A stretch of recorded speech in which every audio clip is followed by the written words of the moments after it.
como mediadora do painel sobre captação e gestão setorial de recursos em políticas públicas, educação e assistência social, nós convidamos a assessora de políticas públicas da FECAM, senhora Janice Merigo. Para debater o tema, convidamos a consultora em educação da FECAM, senhora Gilmara da Silva. E o presidente do Colegiado Estadual dos Gestores Municipais de Assistência Social, senhor Magno Rafael de Borba Munhoz.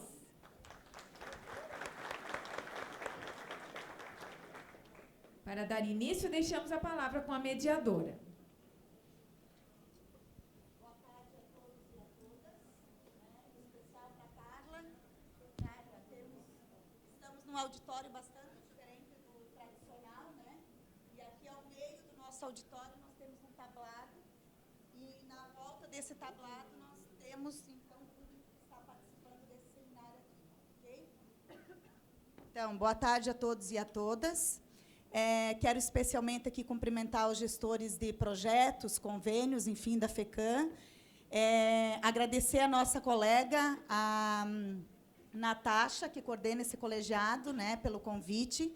Dizer que ela é nossa colega, né, nas assessorias lá da FECAM, e é a pessoa que, junto com todo o seu colegiado, organizou esse momento, então a gente agradece. Quero agradecer aos nossos colegas, secretários de assistência social, que também estão aqui participando conosco, trabalhadores, enfim, da educação, né, os colegas da educação, da área da saúde, que também teremos um painel da saúde posteriormente, e dizer que é um momento bastante especial a gente poder ouvir um pouquinho sobre o financiamento das políticas públicas das áreas intersetoriais, que é a saúde, educação, assistência social, e poder compreender um pouquinho esse contexto. Nós temos um compromisso, né, uma reunião da CIB às 4h, então, para não nos delongarmos muito, eu vou apresentar aqui a Gilmara, nossa colega assessora em educação da FECAM. Ela é pedagoga e mestre em educação. Atualmente atua na elaboração, implementação e desenvolvimento de políticas e programas educacionais no âmbito das secretarias de educação, junto às associações de municípios e também como assessora da federação. Então, terá, no máximo, 20 minutos. Né? Eu brincava com as minhas colegas que eu quero ver eu controlar os 20 minutos da Gilmara, mas ficarei com o microfone em mão, né? Mas, enfim. E depois, então, a gente passa para o Magno e abre para debates. O debate também vai ser em forma de perguntas escritas. Então, caso alguém tenha interesse em fazer perguntas, por gentileza, escrevam. Né? Nós temos aqui a Natasha, a Vânia aqui na frente, a Valéria também está aqui conosco, que vão recolher, então, essas perguntas para que a gente possa respondê-los, ok? Então, contamos 20 minutos aí, Gilmara. Boa tarde a todos. Boa tarde a Carla.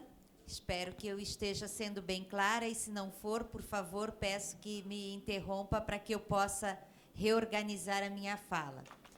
Gostaria aqui, em nome de todos os meus colegas da educação, de agradecer o espaço para que a gente possa apresentar algumas breves reflexões aos colegas que aqui estão.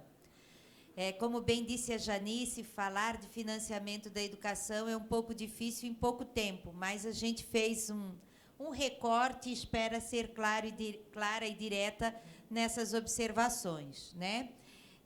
Não dá para falar de financiamento da educação quando a gente está sem dinheiro nenhum. Então, a gente vai falar da política um pouquinho, porque dinheiro nós não temos muito. Vou pedir ao meu colega, então, que comece a passar, ou eu tenho aqui? Eu tenho um passador aqui. Vamos lá. Bom, nós temos constitucionalmente uma determinação para a redistribuição dos recursos federais que vêm para a educação pública.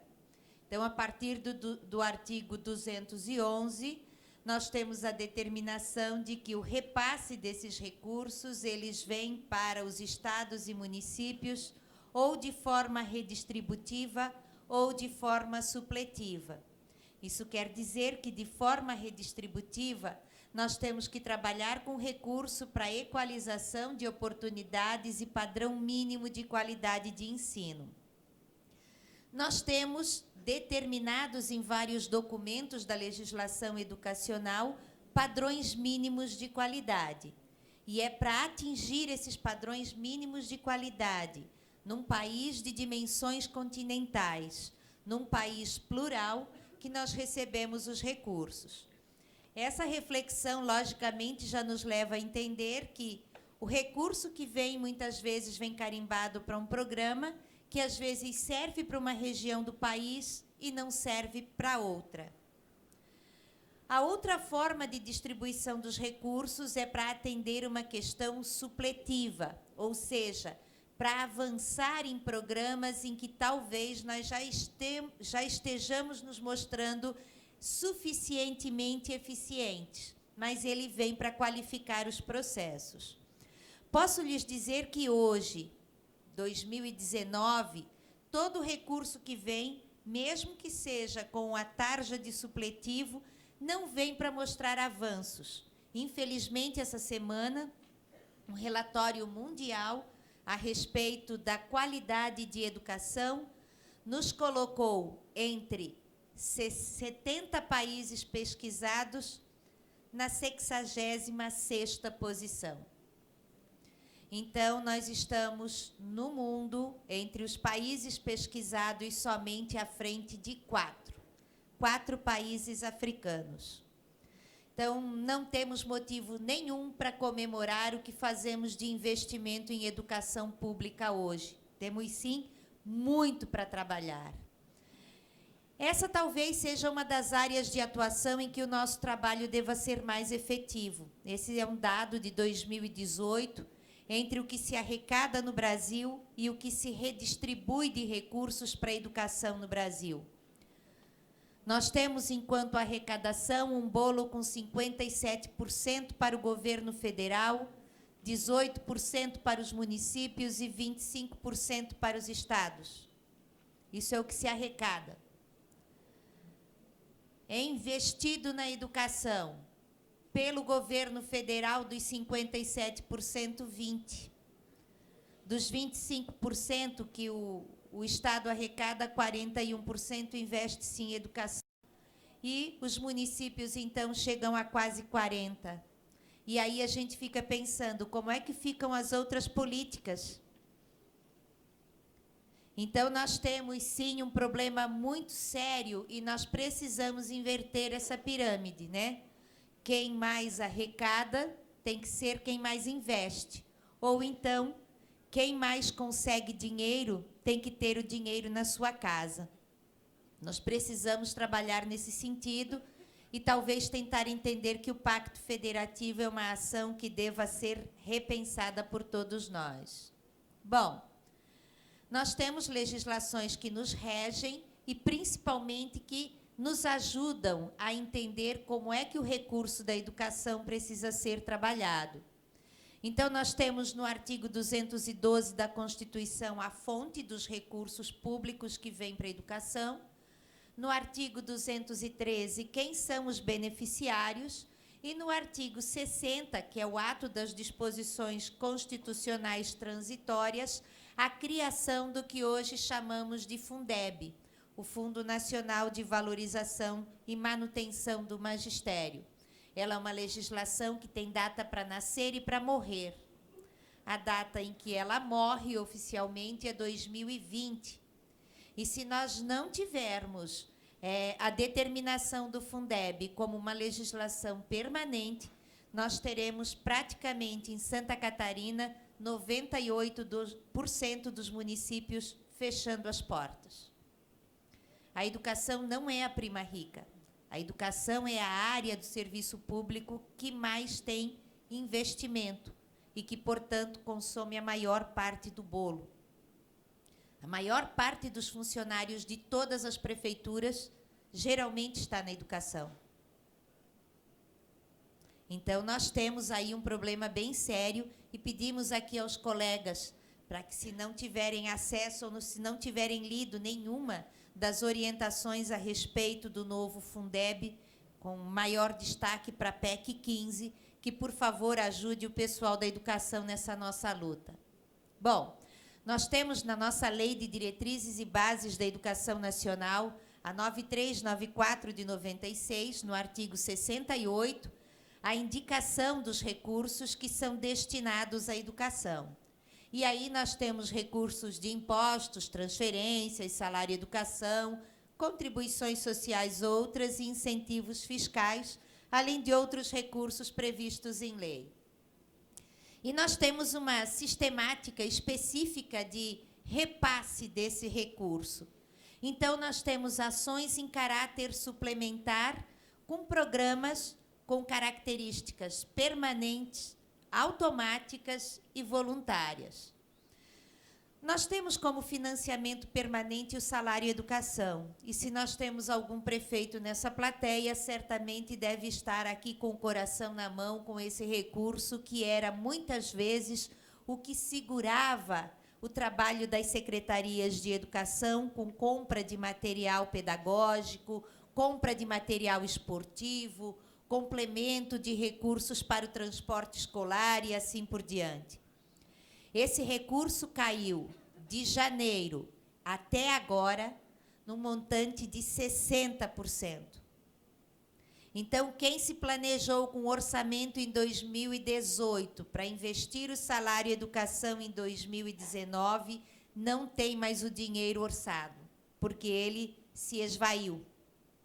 Então, o salário educação hoje é um grande problema. Ele é recurso de contribuição social em que parte dos recursos fica com o FNDE, para o desenvolvimento de programas, e outra parte é distribuído para a educação pública do Brasil pelas matrículas, sempre do ano anterior. O salário educação é uma transferência de caráter suplementar permanente e não necessita de prestação de contas. Então, ela é automática, praticamente, né? Nós temos aí as nossas transferências automáticas. Essas, sim, são repassadas aos municípios mediante a atualização das prestações de conta. Então, nós temos o PDDE, que é um recurso que movimenta ano no Brasil 20 bilhões de reais, e esse recurso vem diretamente para as associações de pais e professores. É um recurso que vem com caráter para investimento em recursos permanentes e atividades de custeio. Nós temos o PENAT, o Programa Nacional de Transporte Escolar, e hoje, para as secretarias de educação, o transporte escolar é a atividade mais cara em todos os municípios catarinenses. Nós temos hoje uma situação extremamente delicada. Dos nossos 295 municípios, somente 10 não têm acordo com o governo do Estado para que o transporte escolar municipal faça o transporte escolar das crianças do Estado. Isso quer dizer que nós temos uma legislação estadual que determina uma quilometragem mínima para o transporte das crianças, mas nós temos uma realidade muito diversa em cada um dos nossos municípios. Ou seja, a quilometragem mínima hoje é de 6 quilômetros, mas é 6 para ir e 6 para voltar, ou seja, um estudante teria que caminhar 12 quilômetros. 6 quilômetros de dia é uma coisa, 6 quilômetros à noite é outra, 6 quilômetros na BR é uma coisa, 6 quilômetros no meio do mato é outra. E, no fim, o prefeito está na porta da casa das pessoas e ele acaba transportando todo mundo. Então, hoje, nós não temos mais recurso para o transporte escolar, mas os municípios fazem. Nós temos situações como, por exemplo, o município de Itaió. Nós temos alguém aqui de Itaió? A rota diária do transporte escolar de Itaió significa o equivalente a 16 viagens de ida e volta com um ônibus escolar de Itaió a Florianópolis. Isso diariamente. O custo disso é surreal. Se nós formos colocar a situação dos municípios de Chapecó e Canoinhas, o transporte diário, com recurso para transporte de alunos, é de 2.000 estudantes dia, fora aqueles que não recebem recursos. Então, por exemplo, Canoinhas tem uma média de transporte escolar dia de 2.500 pessoas, que é mais do que a população inteira do município de São Bonifácio, aqui na Grande Florianópolis. 1.800 habitantes, 3.000 habitantes, né, se a gente for fazer ida e volta. E nós temos o PNAE, o Programa Nacional de Alimentação Escolar. Outra questão bem delicada, porque nós recebemos 13 centavos por alimentação escolar. E nós temos a alimentação da educação infantil, que não são 3 refeições dia, são no mínimo 6 refeições dia. Então, um custo altíssimo, levando-se em conta toda a questão da alimentação com os custos da agricultura familiar. E nós temos as transferências voluntárias, que são os programas do Ministério da Educação. E a educação já até acostumou a apelidar alguns dos programas. Por exemplo, o Brasil Carinhoso, a gente tem chamado de Brasil Raivoso, né? Professora, se a senhora me der licença, eu tenho um recado que pode ser muito importante para alguém do auditório. Perfeito. É porque tem carros estacionados nos locais que são apenas de parada, bem em frente à porta principal. E o anúncio é que eles serão guinchados. Então, se por acaso os senhores contaram que ali seria vaga de estacionamento, seria bom tomar providências, porque eles estão providenciando que esses carros sejam guinchados, pois é área apenas para parar os carros, embarque e desembarque. Ok? Desculpa, professora, pode prosseguir. Então, nós temos aqui e aí pedimos a ajuda dos nossos gestores municipais de convênio, pedimos para que continuem nos ajudando, porque certamente ouvem as lamúrias diárias do pessoal da Secretaria de Educação, assim também como a equipe de engenharia das prefeituras. Aqui nós temos um programa chamado Plano de Ações Articuladas, UPAR, e dentre eles nós temos a possibilidade de cadastrar obras de construção de escolas, de construção de creches, de construção de quadras ou de cobertura de quadras. Nós temos obras paradas por falta de repasse, nós temos obras paradas com problemas com as construtoras e nós temos obras cadastradas que ainda não foram nem analisadas pela equipe do FNDE. Então, nós temos uma situação extremamente delicada com a questão das obras, principalmente aquelas com termos assinados, termos de cooperação financeira assinadas com o governo federal, porque mesmo que nós façamos todas as solicitações possíveis de desembolso, o recurso não é depositado. Então, nós estamos aí, inclusive, com municípios sendo acionados judicialmente por empresas que fizeram todo o investimento por conta de terem ganho um processo licitatório, investiram e não conseguem receber. Na contrapartida, os municípios não podem colocar dinheiro próprio, porque eles têm um termo assinado e só podem investir naquela obra o valor da contrapartida. Então, a nossa situação quanto à questão das obras é extremamente delicada. Na semana passada, o presidente da FECAM, o prefeito Juarez Ponticelli, entregou diretamente aos senadores catarinenses um ofício listando a situação de pelo menos 50 municípios catarinenses que estão com obras em andamento, com solicitação de desembolso autorizadas, alguns na ordem de R$600 mil, e esperando desde setembro de 2018 a liberação dos recursos. Eu fico imaginando as empresas, né? Como é que ficam numa situação dessas? Então, a nossa situação é bem delicada nesse sentido.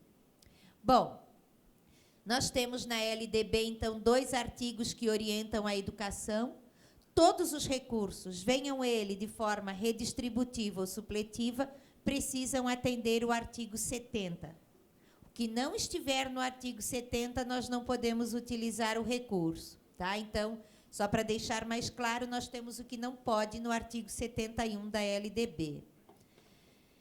E aí é importante que a gente entenda de onde é que vêm esses recursos. Todos os recursos partem para os municípios a partir de algumas características indicadas no censo escolar que é feito anualmente com data base na última quarta-feira do mês de maio de todos os anos. Então, nós trabalhamos sempre com um ano de atraso. O recurso que nós temos hoje na educação é referente à quantidade de alunos que nós tínhamos em maio de 2018 nas escolas. Então, lá no município da Dona Zilma, que é secretária de Educação do município de Gaspar, ela inaugurou uma escola no mês de setembro, ela vai trabalhar com esse déficit o ano de 2019 inteiro. Esse é o nosso grande desafio. Lá no censo, nós caracterizamos os recursos pelo local da residência, pelo mantenedor, pelo tipo de escola e pela etapa de ensino em que nós atendemos. Outra questão muito importante, oh, meu Deus, estou apertando no lugar errado, é que nós temos métricas para indicar a quantidade e a forma como esse dinheiro retorna para os municípios. Então, nós temos condições de inclusão, a relevância do aprendizado oferecido, a eficácia, os níveis de desigualdade, o processo de equidade e os índices de eficiência. Além disso, nós temos 3 grandes indicadores de resultado que orientam o investimento do recurso na educação pública: o censo demográfico, o censo da educação básica e os índices da Prova Brasil. Esse ano, a educação pública no Brasil tem mais uma edição da prova, que é bienal, e que indica os dados do INDEB, o Índice de Desenvolvimento da Educação Básica. Municípios com baixo IDEB, escolas com baixo IDEB, têm investimento financeiro. Então, ele também é um indicador de financiamento para a educação pública. Bom, eu vou aqui atender o pedido da Janice e, inclusive, vou terminar antes da hora. Eu só gostaria de dizer que, mesmo sendo apelidada de prima rica da administração pública, a educação tem hoje grandes desafios. Nós temos 2 muito relevantes.